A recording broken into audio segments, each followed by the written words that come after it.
अस्सलामुअलैकुम, खुशामदीद कहता हूँ आपको अपने चैनल मशीन लर्निंग में। जैसे कि आपको पता है कि हम अपने चैनल पर मशीन शॉप के रिलेटेड काफ़ी मुफीद वीडियो आपके लिए लेकर आते रहते हैं, तो उन्हीं वीडियो में आज एक और वीडियो का इजाफ़ा कर रहा हूँ। आज की वीडियो में जो बनाने जा रहा हूँ वो DRO के मुतल्लिक़ है। DRO से मुराद है डिजिटल रीड आउट। ये जो हमारे लेथ मशीन पर आपको लगी हुई एक इलेक्ट्रॉनिक डिवाइस नज़र आ रही है, इसको DRO कहते हैं, यानी कि डिजिटल रीड आउट। बेसिकली ये क्या करती है, ये जो डिजिटल रीड आउट है ये हमारी लेथ मशीन की एक्स एक्सिस और वाई या जेड एक्सिस, ये हमारा क्रॉस स्लाइड का एक्स एक्सिस और कैरी स्लाइड का जेड एक्सिस, इनको इलेक्ट्रॉनिक स्केल की मदद से मेजर करती है और यहाँ पे हमें कोऑर्डिनेट शो कर देती है, जिसकी मदद से हम अपना काम आसानी से कर लेते हैं। इसके अलावा DRO की मदद से हम अपने टूल का ऑफसेट सेव कर सकते हैं। अगर आपके पास क्विक चेंज टूल पोस्ट है तो आप 200 टूलों का टूल ऑफसेट इस DRO की मदद से सेव कर सकते हैं। इसके अलावा हम इस DRO की मदद से इंच और मिलीमीटर निज़ाम में काम कर सकते हैं। इसके अलावा एब्सोल्यूट इंक्रीमेंटल निज़ाम में काम कर सकते हैं। इसके अलावा हम डायामीटर और रेडियस दोनों में स्विच कर सकते हैं। इसके अलावा हम इस पर कैलकुलेटर का फंक्शन इस्तेमाल कर सकते हैं और इस DRO की मदद से हम अपनी लेथ मशीन पर जो काटी गई होती है टेपर, उसको भी मेजर कर सकते हैं। तो कैसे मेजर करते हैं ये भी आगे डिटेल में चल के आपको बताएंगे। इसलिए आपसे गुजारिश है कि हमारी वीडियो को एंड तक लाजमी देखिएगा, ताकि आप किसी किस्म की भी जो मालूमात है उससे ज़ाया ना कर सकें और सारी वीडियो देखने से आप सारा फ़ायदा उठा सकें। तो आपसे गुजारिश है कि हमारी वीडियो अगर आपको अच्छी लगती हैं तो लाइक करें, अपने दोस्तों में भी शेयर करें और हमारे चैनल को सब्सक्राइब रखें, ताकि जब भी हम कोई नई वीडियो लेकर आएँ तो आप तक वो जल्द अज जल्द पहुँच सकें। तो बगैर टाइम ज़ाया किए आपको DRO का इंटरफेस समझाते हैं। तो हमारे DRO की बैक साइड पे यहाँ ऑन ऑफ का बटन लगा है। जैसे ही आप इसे ऑन करेंगे तो ये लोडिंग करना शुरू कर देता है, बीप करना शुरू कर देता है। लोडिंग से मुराद के ये चेक करता है कि मैं अपने पैरामीटर को किस मोड में सेट करूं, जो कि आपने इसकी सेटिंग में सेट किए होते हैं।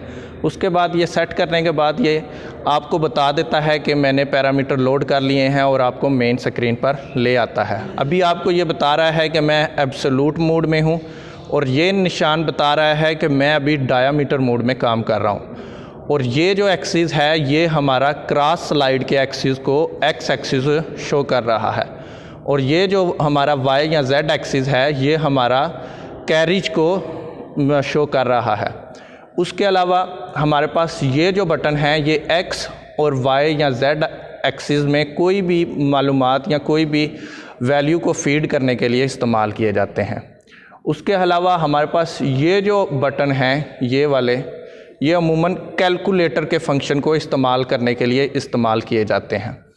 उसके अलावा हमारे ये जो बटन हैं 1, 2, ये हमारे बटन टूल के ऑफसेट को सेव करने के लिए और टूल को कॉल करने के लिए इस्तेमाल किए जाते हैं।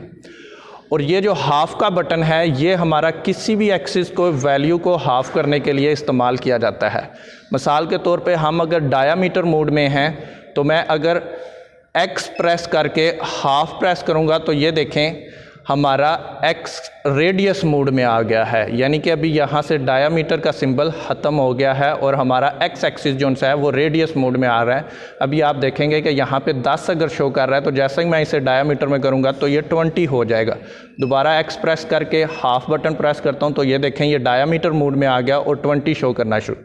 तो हाफ़ का बटन हमारा एक्सिस को हाफ़ करने यानी रेडियस और डायामीटर मोड में स्विच।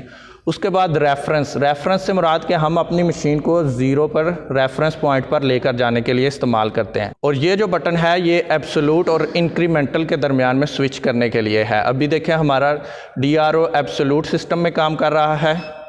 जैसे मैंने इसे दोबारा से प्रेस किया तो ये इंक्रीमेंटल सिस्टम में आ गया, तो इसे दोबारा हम एब्सोल्यूट सिस्टम में कर देते हैं। और ये जो बटन है इसकी मदद से हम अपने वर्क पीस पर किसी भी सर्कल के सरकमफ्रेंस पर बराबर हिस्सों में सुराख कर सकते हैं। ये हमारा लेथ मशीन पर इस्तेमाल नहीं होता, ये मिलिंग मशीन पर ऑप्शन इस्तेमाल होता है। अगर लेथ मशीन पर आपने मिलिंग अटैचमेंट लगाई है तो ये बटन काम करेगा, अदरवाइज़ नहीं करेगा। उसके बाद ये जो हमारा बटन है ये किसी भी रेडियस को लगाने के लिए या किसी कर्व को लगाने के लिए इस्तेमाल किया जाता है। ये भी बटन हमारा मिलिंग मशीन पर काम करेगा, लेथ मशीन पर काम नहीं करता। और ये जो बटन है ये हमारा किसी एक जाविये पर बराबर फासले पर होल करने के लिए इस्तेमाल किया जाता है, और कितने होल करने हैं ये भी इस पर सेट कर सकते हैं। तो ये ऑप्शन भी हमारा मिलिंग मशीन पर इस्तेमाल किया जाता है। उसके आगे आ जाता है SDM बटन। SDM बटन जो सा है ये अमूमन वर्क ऑफसेट सेव करने के लिए इस्तेमाल किया जाता है। इसमें हम मुख्तलिफ 100 टूलों के लिए वर्क ऑफसेट सेव कर सकते हैं। इसी तरह हम अपने टूल के बटन में 200 टूलों के लिए अपना ज़ीरो ऑफसेट सेव कर सकते हैं। उसके बाद ये जो mm और इंच वाला बटन है ये हमारे mm और इंच के सिस्टम में, मीट्रिक और इंच सिस्टम में कन्वर्जन के लिए। अभी हमारा जो DRO पे सिस्टम चल रहा है वो मीट्रिक सिस्टम चल रहा है। जैसे ही मैं इसे प्रेस करूँगा तो यहाँ पे देखें इंच आया था और ये हमारी स्केल्स इंच सिस्टम में हो गई। दोबारा इसे प्रेस करूँगा तो mm आया था और हमारी स्केल mm स्केल में हो। उसके बाद ये जो बटन है ये टेपर मेजरिंग के लिए इस्तेमाल होता है। तो लेथ मशीन पर हम DRO की मदद से जो हमने टेपर काटी होती है उसको मेजर कर सकते हैं। मज़ीद वीडियो में आपको मेजर करके भी दिखाई जाएगी। उसके अलावा ये जो हमारे पास एरो के बटन हैं ये हमारे ऑप्शन सेलेक्ट करने के लिए इस्तेमाल किए जाते हैं। उसके बाद जो इंटर का बटन है ये हमारा वैल्यू को इंटर करने के लिए बटन इस्तेमाल किया। मिसाल के तौर पे मैं x में कोई वैल्यू इंटर करता हूँ तो मैं x प्रेस करता हूँ तो इधर मैं वैल्यू इंटर करता हूँ 10.25 और इसे मैं जब इंटर करूँगा तो ये देखें ये वैल्यू x में इंटर हो गई। तो ये बटन हमारा x में वैल्यू इंटर करने के लिए इस्तेमाल होता है। उसके बाद हम आ जाते हैं कैलकुलेटर मोड में। हम जैसे ही कैलकुलेटर को बटन प्रेस करेंगे तो ये देखें ये हमारी स्केल कैलकुलेटर मोड में आ गई। इसमें हम क्या कर सकते हैं, मिसाल के तौर पे हमने आपका एक वर्क पीस है जिसकी लेंथ है तकरीबन 110 mm। आप उसे 2 हिस्सों में डिवाइड करना चाहते हैं तो आप इधर से 110 तकसीम 2 इक्वल प्रेस करेंगे तो ये देखें 55 आ गया। अब आप इस 55 को इस स्केल पे सेट करना चाहते हैं, यानी कि आप चाहते हैं कि मैं 55 तक कटिंग करूं तो आप इस स्केल पर 55 को सेट कर सकते हैं। तो आप क्या करेंगे, इस X के बटन को प्रेस करेंगे तो ये देखें ये X में 55 ट्रांसफ़र हो गया। यानी कि कैलकुलेटर पे जो आपने रिज़ल्ट निकाला है उसे आप किसी स्केल पर भी ट्रांसफ़र कर सकते हैं। उसके अलावा आप कैलकुलेटर में अब ये वैल्यू अगर आपने बन गई या इसे दोबारा से क्लियर करना है तो ये बटन आप दबाएंगे तो कैलकुलेटर क्लियर हो जाएगा। आप इसमें किसी भी वैल्यू का साइन, काज और टैन वगैरह भी मालूम कर सकते हैं। साइन अभी 45 का अगर साइन मालूम करना है आपने तो आप 45 लिख के साइन का बटन प्रेस करेंगे तो ये साइन मालूम कर दिया 0.707। अगर आपके पास वैल्यू है और उसका आप साइन एंगल मालूम था, साइन थीटा मालूम करना चाहते हैं, अभी जिस तरह हमारे पास ये 0.707 है, इस तरह हमारे पास एक वैल्यू है लेकिन हम उसका साइन थीटा मालूम करना चाहते हैं तो वो किस तरह मालूम करेंगे। मैं इसे क्लियर करता हूँ, आर का बटन प्रेस करूँगा, यहाँ पे ए आ जाएगा और हम इधर लिखेंगे 0.707 और मैं साइन मालूम करना चाहता हूँ, काज मालूम करना चाहता हूँ या टैन मालूम करना चाहता हूँ। तो मैं जो भी बटन, अभी हम साइन मालूम करते हैं तो ये देखें हमारा, हमने आगे 45 का साइन मालूम किया था तो हमारे पास 0.707 आया था। तो अब हमने 0.707 का जब हमने साइन मालूम किया है तो 44.99 यानी कि 45 डिग्री आ गया है। तो आप इस वैल्यू को भी यहाँ ट्रांसफ़र कर सकते हैं। जिस तरह के अभी अगर आप Y या Z में ट्रांसफ़र करना चाहते हैं तो ये बटन प्रेस करेंगे तो ये वैल्यू यहाँ पे ट्रांसफ़र हो जाएंगे। इसके अलावा हम कैलकुलेटर में जमा, माइनस, ज़रब, तकसीम करने के अलावा जज़र भी मालूम कर सकते हैं। अभी मैं इसे क्लियर करता हूँ और मैं अभी यहाँ पे 9 का जज़र लेना चाहता हूँ तो 9 प्रेस करके जज़र का बटन प्रेस करूँगा तो देखें 3 आ गया। इसी तरह मैं अगर 144 का जज़र लेना चाहता हूँ, स्क्वायर रूट लेना चाहता हूँ, बेसिकली इसे हम जज़र कहते हैं, वैसे स्क्वायर रूट भी कहते हैं, तो अगर हम 144 का स्क्वायर रूट लेना चाहते हैं तो 144 लिखकर स्क्वायर रूट का बटन प्रेस करेंगे तो ये 12 आ गया, इसका स्क्वायर रूट आ गया।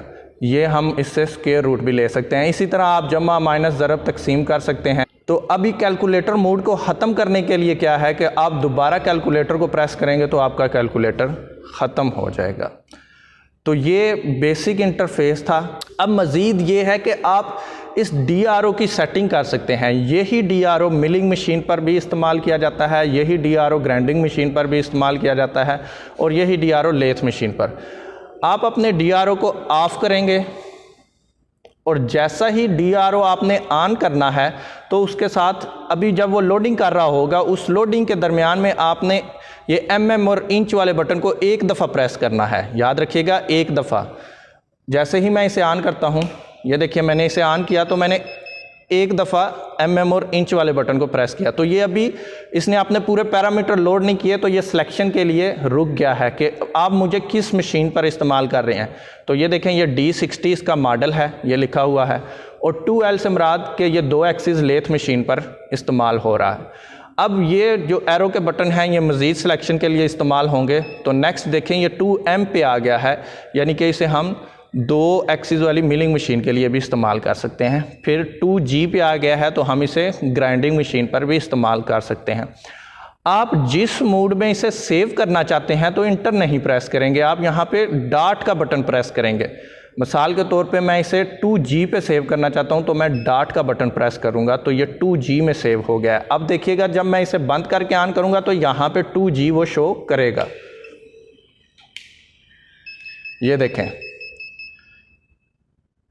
यानी कि ये अभी 2G इसने यही समझा हुआ है कि मैं 2 एक्सिस वाली ग्राइंडिंग मशीन पे काम कर रहा हूँ। तो आपका अगर DRO सही ही सेट नहीं है तो आप उसे पहले सेट कर लें। अभी इसे मैं दोबारा से लेथ मशीन पर ही सेट कर देता हूँ। ऑफ किया, ऑन किया और एक दफ़ा mm और इंच वाले बटन को प्रेस किया। अभी मैं यहाँ पे 2L पे आके डॉट का बटन प्रेस करता हूँ तो ये हमारा 2L के लिए सेव हो गया। चेक कर लेते हैं, ये देखें। इसके अलावा आप इस पे मज़ीद पैरामीटर भी सेट कर सकते हैं। इसकी आप ये अभी जो स्केल हैं ये लीनियर मोड में चल रही हैं, इसे रोटरी मोड में कर सकते हैं। इसके अलावा आप इसकी ये स्केल को पॉजिटिव और नेगेटिव डायरेक्शन में यानी कि कन्वर्ट कर सकते हैं। अभी मिसाल के तौर पे मेरी स्केल जौन सी है मैं आपको अगर दिखाऊं, इसकी मज़ीद सेटिंग ओपन करने के लिए हम DRO को बंद करेंगे और DRO को ऑन करेंगे और लोडिंग के दरमियान हम एक दफ़ा स्टार वाले बटन डॉट बटन को प्रेस कर देंगे। अभी यहाँ पे इसके मज़ीद मोड ओपन हो जाते हैं। अभी DRO लीनियर मोड में चल रहा है। अभी यहाँ पे DRO अपनी रेजोल्यूशन बता रहा है कि 5 की रेजोल्यूशन में चल रहा है। उसके बाद हम अपनी डायरेक्शन सेट कर सकते हैं, यानी कि अमूमन आपने देखा होगा कि जो CNC मशीनें हैं उन पे जो X पॉजिटिव होता है वो हमारी साइड पे होता है और X नेगेटिव जो सा होता है वो उसके मुतबादल साइड पे। तो यहाँ पर हम अपने X एक्सिस को पॉजिटिव और नेगेटिव डायरेक्शन में स्विच कर सकते हैं। अभी ये मेरे दोनों ही नेगेटिव डायरेक्शन में है। कैसे पता चल रहा है? 1 बता रहा है कि मैं इस टाइम नेगेटिव डायरेक्शन में काम कर रहा हूँ। अगर हम इसे 0 कर देंगे तो ये X हमारा पॉजिटिव डायरेक्शन में काम करेगा और Y भी पॉजिटिव डायरेक्शन में।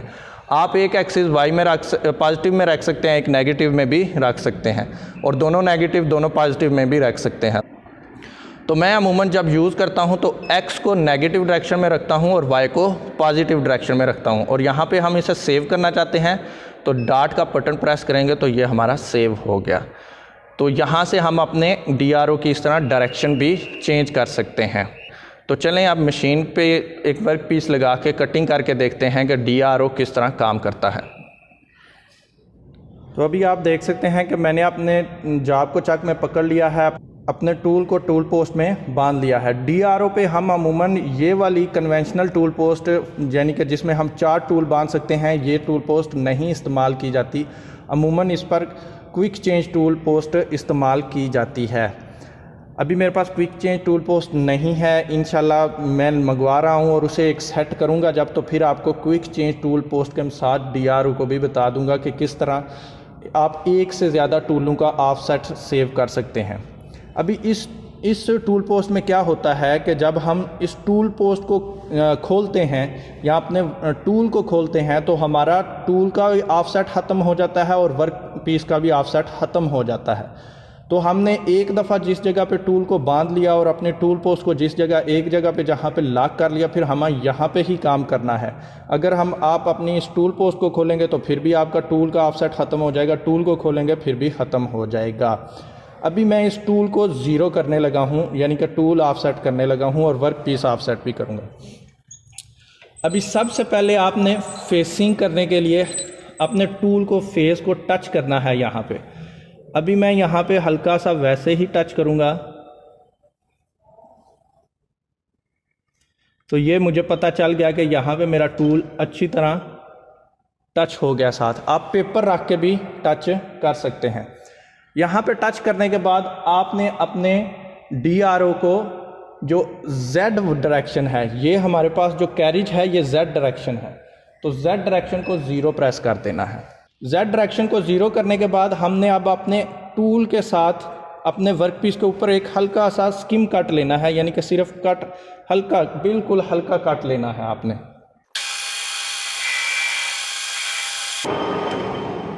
कट लेने के बाद आपने अपनी क्रॉस स्लाइड को मूव नहीं करना, वहीं पर रखना है और आपने अपने वर्कपीस का डायामीटर चेक करना है। अभी देख रहे हैं 25.186, ये हमारे वर्कपीस का डायामीटर आ गया है 25.186। तो अब हम अपने X को प्रेस करेंगे और यहाँ पे 25.186 ये वैल्यू हम इंटर कर देंगे। आप जितना अच्छा डायामीटर चेक करके सेव करेंगे उतना ही आपका एक्यूरेट जॉब बनेगा।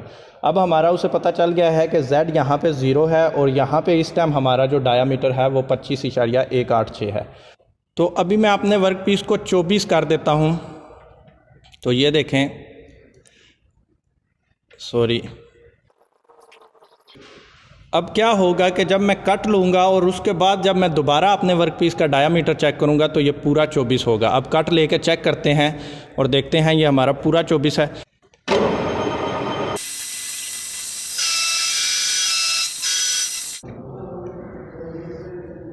तो अभी हम इसका डायामीटर चेक कर लेते हैं सबसे पहले।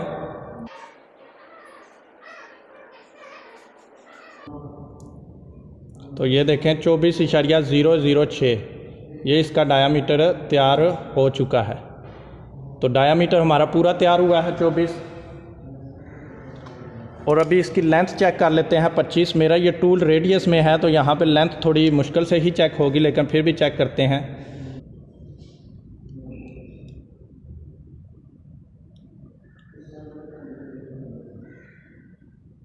तो ये तकरीबन 24.8 लेंथ बनी है, जो कि हमने 25 बनाई थी, लेकिन ये रेडियस में है टूल तो इस वजह से यहाँ पे मेरा कैलिपर सही बैठ रहा नहीं है। इसे मज़ीद गहरा करते हैं और फिर सही से चेक करते हैं।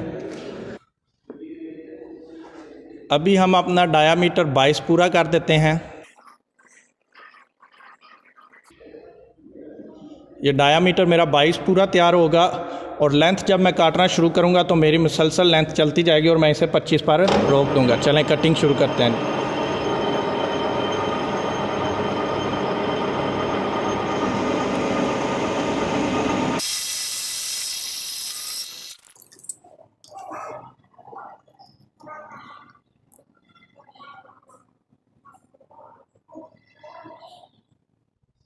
तो ये देख सकते हैं कि आप अभी इसका डायामीटर वो हमें 22 अच्छी तरह शो कर रहा है। तो ये हमने इसका डायामीटर 22 बना लिया।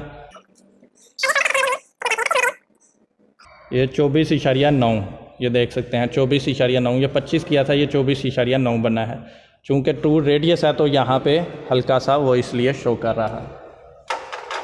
तो इस तरह आप DRO से अपना कोई डाया बना सकते हैं और क्या उसका नाम है शोल्डर चेक कर सकते हैं। अब ये है कि अगर आपका DRO यहाँ पे माइनस में वैल्यू दे रहा है, यानी कि -24 डाया शो कर रहा है, तो आप अपने DRO की डायरेक्शन को जाके डायरेक्टरी से DRO से चेंज कर सकते हैं, जैसा कि मैंने पहले बताया है। तो इस तरह आप DRO को इस्तेमाल कर सकते हैं। तो अभी आप देख सकते हैं मैंने अपने टूल पोस्ट में डायल इंडिकेटर को सेट कर लिया, वर्क पीस पे टेपर काट ली है। ये मैंने टेपर 20 डिग्री का काटी है। अभी हम चेक करेंगे कि आपकी टेपर जहाँ पे एंड हो रही है, यहाँ से आपकी टेपर शुरू हो रही है और यहाँ पे एंड हो रही है, तो आप अपनी टेपर के एंड के तकरीबन करीब जाके आप अपने डायल कैलिपर को टच करके ज़ीरो कर देंगे।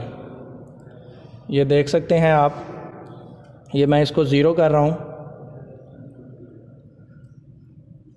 ये मैंने इसे ज़ीरो कर लिया। ज़ीरो करने के बाद इस टेपर के बटन को दबाएंगे। जैसे ही ये देखें ये टेपर का बटन हमने प्रेस किया तो ये कहता है मेजर करें। जब मेजर पे आ जाएंगे तो फिर हम बी पॉइंट को मेजर करेंगे। अभी हमारा बी पॉइंट ये है जहाँ से टेपर स्टार्ट की थी, इसके करीब आके हम अपने डायल कैलिपर को दोबारा से टच करते हैं और ज़ीरो कर देंगे अपने डायल कैलिपर को दोबारा से। ये देखें ये डायल कैलिपर यहाँ पे बी पॉइंट पे भी अब ज़ीरो हो चुका है, ये आप देख सकते हैं जी कैलिपर को। और ये अब हमने बी पॉइंट मेजर कर लिया है, यानी कि आपने डायल को ज़ीरो कर दिया है। और अब इंटर का बटन दबाएंगे। जैसे ही इंटर का बटन दबाएंगे तो ये देखें ये उसने हमें एंगल निकाल दिया है। हमारा 20.055 डिग्री हमारा एंगल बना हुआ है और ये सेटिंग एंगल यहाँ पे शो कर रहा है कि 10 डिग्री आपने कंपाउंड रेस्ट स्लाइड पे 10 डिग्री सेटिंग एंगल शो करना है। तो ये जो एंगल है ये हमारा कटा है एंगल और ये हमारा जो एंगल है ये सेटिंग एंगल है। तो इस तरह आप अपने वर्क पीस पर टेपर चेक कर सकते हैं, यानी कि आपने जो टेपर काटी है पहले आप उसे कंपाउंड रेस्ट स्लाइड पे सेट करके टेपर काट सकते हैं और फिर उसे चेक करें, और अगर कोई एरर है तो दोबारा आप उसको अपनी कंपाउंड को सेट करके अपनी टेपर को फिनिश कर सकते हैं। तो ये अभी एग्जैक्ट 20 डिग्री टेपर कटी है। तो आज DRO से जो मैंने आपको चीज़ें समझाई हैं उसमें मैंने आपको DRO से टर्निंग करना, उसके बाद फेसिंग करना, उसके बाद DRO को ज़ीरो सेट करना और टेपर चेक करना, ये चीज़ें सिखाई हैं। और उसके बाद आपको DRO को डायरेक्शन सेलेक्ट करना सिखाई है कि उसे पॉजिटिव नेगेटिव डायरेक्शन में किस तरह किया जाता है। उसके बाद DRO को मिलिंग के लिए कैसे सेट किया जाता है, लेथ के लिए कैसे सेट किया जाता है। तो उम्मीद करता हूँ कि आपको आज की हमारी वीडियो पसंद आई है। अगर पसंद आई है तो इसे लाइक करें, शेयर करें अपने दोस्तों में और हमारे चैनल को सब्सक्राइब रखें।